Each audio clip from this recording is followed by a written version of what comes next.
ഞാൻ ഇംഗ്ലീഷ് പഠിക്കുമ്പോൾ ഫേസ് ചെയ്ത പ്രശ്നങ്ങളും ആ പ്രശ്നത്തിൻ്റെ പരിഹാരം ഈ വീഡിയോ കഴിയുമ്പോൾ നിങ്ങൾക്ക് കംപ്ലീറ്റ് ആയി മനസ്സിലാവും.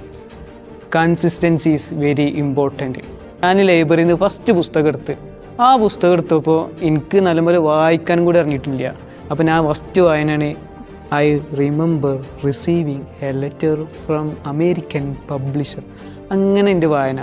അപ്പോൾ എനിക്ക് മനസ്സിലായി ഈ ഒരു വായിക്കുമ്പോൾ നമ്മൾ കുറച്ചൊക്കെ ഇംഗ്ലീഷ് അറിയാമെന്നുള്ളൊരു കോൺഫിഡൻസ് നമ്മളെ മനസ്സിലുണ്ടാവുക. അത് വായിക്കാൻ തുടങ്ങാം.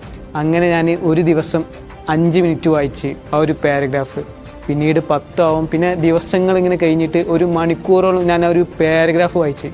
അങ്ങനെ I remember receiving a letter from American publisher by reading the chemist was. എൻ്റെ വായൻ്റെ സ്പീഡ് കൊണ്ട് മാറി, വേറെ ലെവലായി. ഇങ്ങനെ സ്പീഡ് മാറി. അതിനൊരു വലിയൊരു ഇമ്പോർട്ടൻ്റ് സംഭവമാണ് കൺസിസ്റ്റൻസി ആയിട്ട് ഒരു വർക്ക് ചെയ്തിട്ടുണ്ടെങ്കിൽ നമുക്ക് റിസൾട്ട് കിട്ടും. അതൊരു യാഥാർത്ഥ്യമാണ്.